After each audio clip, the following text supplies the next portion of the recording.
All right. Good morning, Obsessed community. I'm super excited. Today I have Aleksandra Panukhina with Userlane. I might have mispronounced that name, but super excited to talk with her about virtual events and kind of what to consider if you're thinking about hosting one, and also what to consider if you are attending one. So I want to give you a chance, Aleksandra, to just explain a little bit about what you do with Userlane.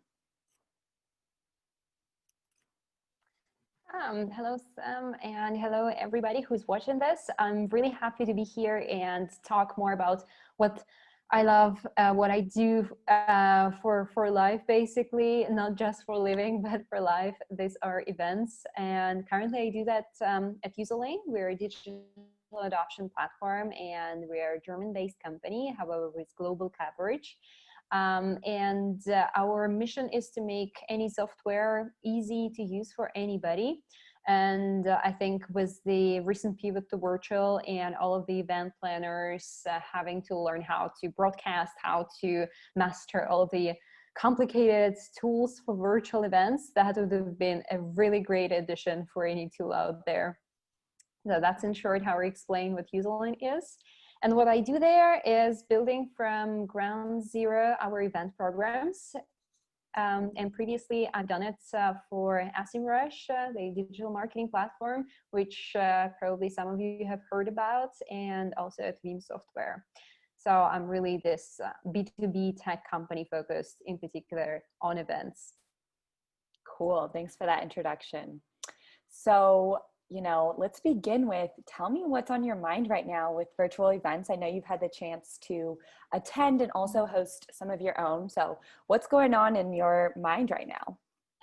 Yeah, actually in my mind, this week I was starting thinking about 2021. And the funny thing that I realized is that I started thinking about the virtual events first rather than in person. So actually over the past 6 months, it's just the virtual events have engraved in our minds so much that when I think about the planning, I think about how we can manage what, I think about virtual, I think about in person, and I think about the hybrid. So there has definitely been a huge shift, and that is something that every one of us, I think, should be doing if your company is running events. And that's time that we already are in the next phase of not just accepting, but living it. Because I know there have been companies who first were interested, okay, how it's gonna unfold. Okay, virtual events sounds interesting. Then there was this rejection phase when it was like, okay, let's wait until things get back to normal, back to in person. But now we're in a moment where like, okay, virtual is actually pretty nice, and there are tons of things that you can do and a lot of benefits also of the virtual events. Yeah, we have to embrace that, and at least from 2021, really properly plan them as a part of your marketing strategy and not just as a plan B and C that we all had to refer to this year. Totally. I love that. And, when you're talking about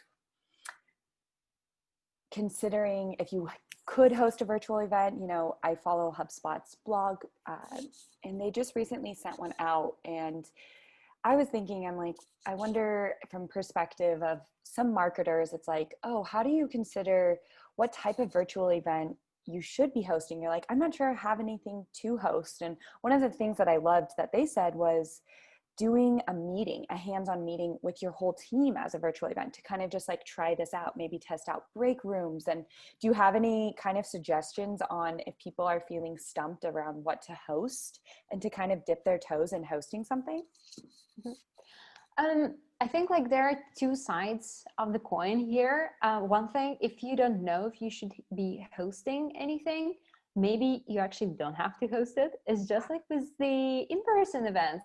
Like events are not a mandatory thing, and your business can be extremely successful without doing any events. There are many companies that are just killing it without any event marketing being part of it. Sometimes maybe speaking at the conferences, but not necessarily running own events. So the same with the virtual. You don't have to do it just because everybody is doing it and all of a sudden it has become a mainstream to throw up in a conference there. So if you have the particular reason to do that, you will know what you're doing it for. And if you're just like, okay, let's do an event, that has always been for me the problem that exists with events, and that has also kind of undermined its significance and its importance for different businesses. Because when events are organized without any specific intention, without the particular goals and results in mind, then it seems afterwards as a waste of time, waste of resources, waste of finances, and that you could have done something different. And then it's like, okay, yes, there was an event. What's the result? But if you know that you want to organize an event and like you know the particular goal, maybe you want to transition from your in-person events that you've planned to virtual, but you don't know how to do that, I would say, first of all, attend a few. Luckily, there are like myriad of events happening every week. Most of them are free of charge. And to be honest, many of them are really good. Like they're now organizers are getting better and better at what they're doing. And you can learn so much from that. That's what I did back in March and April. I was not yet employed at Userlane, and I had, let's say, time off after SMrush, and I just started attending virtual events and picking up what I like, what I didn't like, thinking critically from the attendee perspective, from the speaker perspective, what I would have improved. And I kind of compiled my own playbook so that when I started creating virtual event for Userlane, I already had these key bullet points and key do's and don'ts that I wanted to implement, because it's different than in-person events. That's really true. And you just have to adjust to it. And running like an events with your team, that's a good idea. Also, because you can test the technology, or you can test actually the setup that you wanted to do. You will also understand what you need to learn and what you need to improve. Plus, as a team, you can share the feedback and get multiple people with different points of view and different kind of life experiences, understand if it works for them or not. Yeah, those are some really great points. And I think, just throwing an event for the sake of doing that, it's like, what is the intention, and reframing that and thinking about some just attending or perhaps being a supporter of a conference that's happening is a really good place to begin. So good insight there. All right. Then this next question is for companies who have identified that they do want to host an event. And what can you share about creating space for attendees to connect? I think about this a lot as when we attend events, that kind of networking and meeting other people is a huge piece of why we do these, right? So what have been some really great tactics and strategies you've seen around connecting attendees at your event that you can share with our members? Yeah, I think this part with networking and connecting people is the one where virtual events will never replace in person. And that's something we just have to accept and be okay with, and not blame an event of not being connecting enough, not providing enough of this networking experience. It will never be the same as talking to other people at the after party. So don't expect that. But I think that in future, actually, virtual events that will stay, they will be more content oriented, and in person will start doubling down on this in-person connection. So there will be different goals that this type of events pursue. But for now, we live in a situation where that's where we will connect, and we just have to find new ways to do that. Luckily, tons of platforms provide all kind of variations for these networking opportunities, and again, trying to replicate the serendipity of meeting somebody in the halls or in the breakout rooms. So my advice would be to look into the platforms that provide you with functionality for either matchmaking, networking, when like people enter a certain part of the platform and they're being automatically matched with somebody else who just joined, and then you have 3, 5, 10 minutes to discuss anything, like literally connect with each other and decide if you want to stay connected afterwards, if you want to share some of the contact details. Right. There are different platforms that allow that, like Brella or Hopin, and definitely some others, because there's so many of them. I just already can't keep track of everything. Then there are platforms that allow you to create, let's say, corners where attendees are talking about something like around the world, or Remo, where you kind of sit at the table with somebody and the cameras pop up and you can talk about something. Everybody says that the experience is, you're not 100% sure if you liked it, but that it was interesting. So you can always utilize it. I would say it really works for smaller scale events. If you really want to connect people, I would limit it by like 50 people maybe, so that you really allow them to meet with each other and connect. Also, it's easier to navigate, unlike when you have 5,000 people maybe. And at least the basic opportunities are always having an event chat.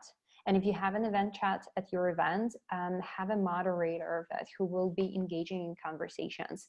Because I think we've all experienced that when you enter like the event venue in the morning and everybody's standing, you know, and watching others, but not really engaging. The same happens with the event chat. Everybody is like sitting, they are in there, but you know, they should be interacting. So having somebody really outgo and saying like, "Hey, how are you doing? Let us know where you're tuning in from. Let's count how many countries we have." So somebody with really outgoing personality, like somebody who's smiling while typing, because this smile, you can feel it through the chat. Actually, this is like one of the keys to success, to have the chat kind of vivid and ongoing. I know that Gross Marketing Conference, for example, really had a lot of luck with that, just because of the amazing efforts the team did on engaging in the chat. And that's something we replicated for our event as well. And I must say that's been not only rewarding in terms of emotional connection, but it was actually very rewarding from, let's say, business outcomes for the event, because people actually would start talking and asking for recommendations and like, and would you use it for this particular use case? And everybody, yeah, I've done it last year and the results were great. So there's really a lot to uncover there. Yeah. Okay, great. So smile while you type, and make sure you have someone who can engage as a moderator. Yeah. Good advice there. All right. So, you know, when companies are hosting these events, how did the KPIs change from virtual to in person, and what do you kind of adjust and what stays the same? Okay, so it's about the KPIs and how that changes with transition from in-person to virtual. So I would say what stays the same is defining the intent for the event, defining the goals and the expected results beforehand. Because KPIs actually come afterwards. KPIs for events, they really differ depending on what you're utilizing the event from. Like KPIs of third-party event sponsorship would be different from hosting your own customer-focused events, and you can't put them in one line. Then like nobody will be happy about the results and about the outcomes, even the events could have been successful. Or on the opposite, maybe they did not really deliver the value that you wanted them to deliver, but it seems from the first glance that okay, but the KPIs are there. And then I think it's just important to align your events with your overall kind of marketing funnel to understand what it contributes to, what do you want to get out of it. If you're working on demand gen side and you put event as a part of demand gen campaign, then of course you will be looking at the number of new MQLs coming in. And then if that is an event focused on customers and your high quality prospects, then you will look at the conversions and so on and so on.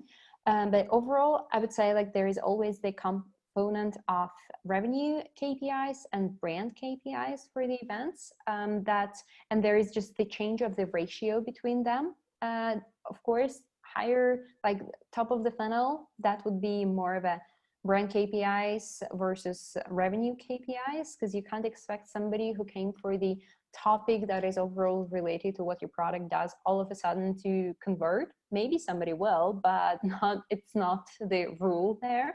Right. And at the same time, if you really focus on, okay, connecting your prospects with your happy customers, then of course you want them to make decisions faster afterwards. So there will be a higher portion of revenue KPIs. From the revenue standpoint of view, for me personally, it always comes down to MRR and like new and expansion. So this is the ultimate revenue metric. You can of course measure also like number of MQLs and SQLs and the conversion rates and so on. That's if you want to kind of make your analytics more complex and really fine tune your process. But I think the revenue is what matters most. And from brand perspective, the same. There are so many metrics that you can look at, but how it's often said among marketers, like, okay, that's for brand. You can't really attribute that to the revenue. I think there is always the metric that shows that your brand awareness is raising. It's raise of organic traffic to your website. It means that people start being interested in what you're actually doing. And if you can tie it to the timing of your event or to the timeline of promotion of your event, that's one of the ways that you can show that your event is generating buzz, it's generating traffic to your website, and then it's website to convert them already into the leads. Yes, I love it. And we are doing a training course on looking at your web traffic analytics. So this will be a perfect kind of follow-up. Yeah, great. Okay, so the final question is, what advice can you share to members who are attending? Like, how do you get the most out of virtual events? I know you and I had chatted, and it's like with these virtual events, it's kind of 50% on the company to create the spaces, and then just as much on us as attendees to put ourselves out there and to engage. Exactly. With in-person events, we always made an effort to physically be there, like to be present. We would travel to the location. It could be overseas, it could be in another country, or even if it is in the city, you would basically take a day off at work, or you would clear your schedule from any meetings and you would go to the event. And probably you will share on Twitter your early morning cup of coffee, saying that how excited you are about this keynote at this amazing event, and then you will like post another few things and key takeaways. This has significantly dropped when we transitioned to virtual. And part of that is because people are working from home and they're like, well, I'm still at home, so I'm still basically working, so I'll still answer emails and I'll take a couple meetings at the same time as the virtual event I signed up for is happening. And what we see sometimes is that people do not pay enough attention. They don't make time for this virtual experience that organizers have created for them. And then they don't feel that it was fulfilling, that it was interesting or engaging, just because you didn't make enough time to actually unlock all of that experience that has been put out there. So I would say always, like, the main tip is do your homework, and your homework consists of a few parts. First of all, clearing your schedule and blocking the day for the event. The second thing is not ignoring, but actually reading all of these reminders that event organizers are sending to you. They're sharing the like useful bits of information, something about the platform that the event is run on. We deal with technology, as Userlane is helping out to do that easier, but still there is part of your preparation. Maybe you need to install a new browser to have proper experience and have everything working seamlessly, or maybe you need to create the account on the platform, and it's better to do it in advance so that on the day you just log in and you're already in there.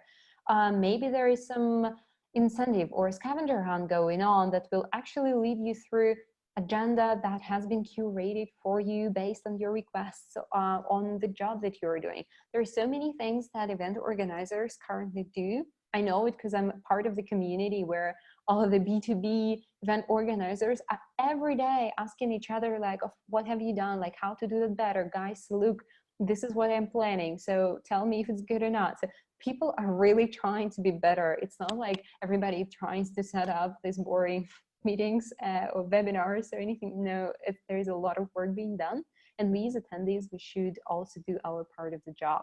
And then also, like, get excited about it. Research speakers, choose sessions you really want to engage with, and engage in chat, share that on social. So just like you would do for the in-person event, this has to stay. So yeah, 3 things: free time, and engage and get excited about the event, and yeah. Cool. I love that. And did you guys with Userlane do any like kind of trying to get people to post from at home, like their coffee while they're at their virtual, or is there a way to engage that you've been trying that out? Well, I have a lot of things planned for our next brand event. I'm trying to capitalize more on social media. Yeah. Yeah, but we always encourage also people to share their feedback and like their key takeaways, but that's just the basic. And I'm planning much more to actually encourage everybody to participate in that. Yeah. Wow. Exciting. And when is this next event? Well, our brand event that would be open to public, and that will be all about bringing fun and energizing digital transformation, will be happening in November. Ooh, okay. Great. I will have to link that in our article where I post this. Yeah, absolutely. Okay. Well, thanks so much for sharing all this knowledge. I definitely know with this, I have a virtual event inbound that is happening in 2 weeks, and I will be doing my homework. I'm going to post on my social media key takeaways and really do my effort on being a good attendee. Amazing. So I will meet you at Inbound then. Yes, I'll meet you somewhere. Inbound. Yeah, if there is a networking, then that's where we meet, right? Perfect. I can't wait. Well, anything else you want to share with our users? I'll link to where they can find you on LinkedIn and also Userlane's website.